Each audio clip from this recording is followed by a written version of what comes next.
নমস্কার, মানি মেকিং মাইলেজের যাত্রা আজকে আবার আমরা শুরু করছি 11 সেপ্টেম্বরের নিফটির অ্যানালিসিস দিয়ে। নিফটি আজকে গ্যাপ আপ ওপেন হয় প্রায় 25,000-এর লেভেলে, কিন্তু 25,040-এর আশপাশ থেকে একটা রিজেকশন দেখতে পাই, আর সাপোর্ট নেই 24,920-র আশেপাশে। মার্কেট অবশ্যই একটা ন্যারো রেঞ্জের মধ্যে ট্রেড করছে, কিন্তু তবুও মার্কেটের মধ্যে একটা ভালো পজিটিভিটি রয়েছে, আর তার রিফ্লেকশন শুধু আমরা চার্টে নয়, আমরা অপশন চেনেও দেখতে পাচ্ছি। আমরা যদি অপশন চেন অ্যানালিসিসে দেখি, এখন দেখতে পাবো যে call side in the money, out of the money দুটো জায়গাতে প্রচুর কল বাইং আর কল শর্ট কভারিং হয়ে রয়েছে, আর পুট সাইডেও প্রচুর পুট রাইটিং বিল্ড আপ হয়ে রয়েছে। তার মানে অপশন চেন অনুসারে নিফটিতে কালকে একটা বুল রান এক্সপেক্টেড। আর চার্টিক্যালি যদি আমরা দেখি যে নিফটি যে 24,900-র ওপরে নিজেকে হোল্ড করছে, এটা একটা বিশাল বড় ব্যাপার। অন্য সমস্ত দিনগুলোতে আমরা দেখতে পেতাম যে নিফটি গ্যাপ আপ ওপেন হলো, কিন্তু সেখান থেকে একটা রিজেকশন আসছিল, আর নিফটিতে একটা আমরা বেয়ার ক্যান্ডেল ডি চার্টে দেখতে পেতাম। আজকেও অবশ্যই একটা বেয়ার স্পাইনিং টপের মতন ছোট ক্যান্ডেল হয়েছে, যেটা বডিটা খুব লো। কিন্তু যেটা পজিটিভ ব্যাপার হচ্ছে যে নিফটি গ্যাপ আপ ওপেন হয়েছিল 25,000-এর লেভেলটার আশেপাশে, কিন্তু তার উপরে নিজেকে হোল্ড করার অনেকটা চেষ্টা করেছে। আর শেষের দিকে যে রিকভারিটা আমরা দেখতে পাই শেষের ঘন্টায়, তো সেটা অবশ্যই আমরা একটা বুলিশ ক্লোজিং হিসেবে মেনে নিতেই পারি। কিন্তু সমস্যাটা হলো এই যে গতকাল এফআইআই ডেটাতে ক্যাশ এবং অপশন ফিউচারে প্রচুর বাইং দেখা গিয়েছিল, আজ কিন্তু এফআইআই ডেটা নেগেটিভ। আর ডে টাইম ফ্রেমে যে গ্যাপটা তৈরি হয়েছে, নিফটি এখন হোক বা পরে হোক সেই গ্যাপটা তো অবশ্যই ফিল আপ করতে আসবে।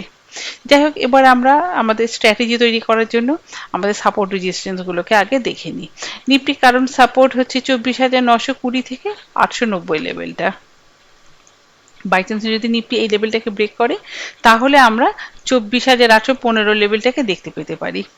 তবে 24,890 ব্রেক করলেই যে আমরা সেল সাইডে যাব তা নয়। 24,890 ব্রেক করলে আমরা বাউন্সে যদি আজকের লোটা বা 24,920টাকে পাই, তাহলে আমরা সেই লেভেলে সেল করার চেষ্টা করব। তাতে আমাদের স্টপ লসটা একটু কাছে হতে পারে। আমরা সেই ক্ষেত্রে 950টাকে আমাদের স্টপ লস হিসেবে মেনটেন করতে পারি। আর যেহেতু নিফটি বিভিন্ন লেভেলে এখন নিজেকে হোল্ড করার চেষ্টা করছে, সেই জন্য আমরা যদি দেখি যে কালকে নিফটি ফ্ল্যাট ওপেন হলো বা স্লাইড গ্যাপ ডাউন হলো, হওয়ার পরে এই 24,920 থেকে 890 এই জোনটার মধ্যে নিজেকে হোল্ড করার চেষ্টা করছে, সেক্ষেত্রে কিন্তু আমরা বাই অ্যান্ড ডিপ সাইডে যেতে পারি। এই লেভেল থেকে তখন আমাদের একটা বাই জেনারেট হবে, আমাদের তখন টার্গেট হতে পারে 25,000-এর লেভেল পর্যন্ত। আর আমাদের কারেন্ট রেজিস্ট্যান্স বলতে 25,050 থেকে 25,030-এর লেভেলটা। বাই চান্স যদি নিফটি এই লেভেলটাকে ব্রেক করে আর এটার ওপরে সাস্টেন করে, সেই ক্ষেত্রে কিন্তু আমরা একটা শর্ট টাইম বাইয়ে যেতে পারি।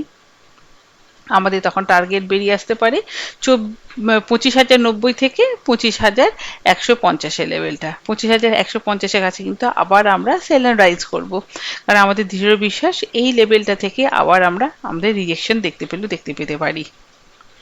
যাই হোক, এই তো গেল আমাদের নিফটির অ্যানালিসিস। আমরা গতদিন যে স্টকগুলোতে কাজ করার কথা ভেবেছিলাম, তার মধ্যে প্রথমটা ছিল লক্ষ্মী অর্গানিক। লক্ষ্মী অর্গানিকে আমাদের প্রথম এন্ট্রিটা হয়ে গেছে, আমরা দ্বিতীয় এন্ট্রিটা 18-19-এর জায়গাটাতে নেওয়ার চেষ্টা করব, আর আমাদের টার্গেটের জন্য ওয়েট করব। আর আমার দ্বিতীয় পিক ছিল কেইসি। কেইসিতে আমাদের সেরকম ভাবে কোনো কাজ হয়নি। যাই হোক, আমরা আগামীকালের জন্য যে স্টকগুলোকে পিক করেছি, তার মধ্যে প্রথমটা হচ্ছে উইপ্রো। উইপ্রো আমরা সেল করে কাজ করার চেষ্টা করব 261.7 থেকে 263 এই লেভেলের মধ্যে আমরা এটাকে শর্ট করব।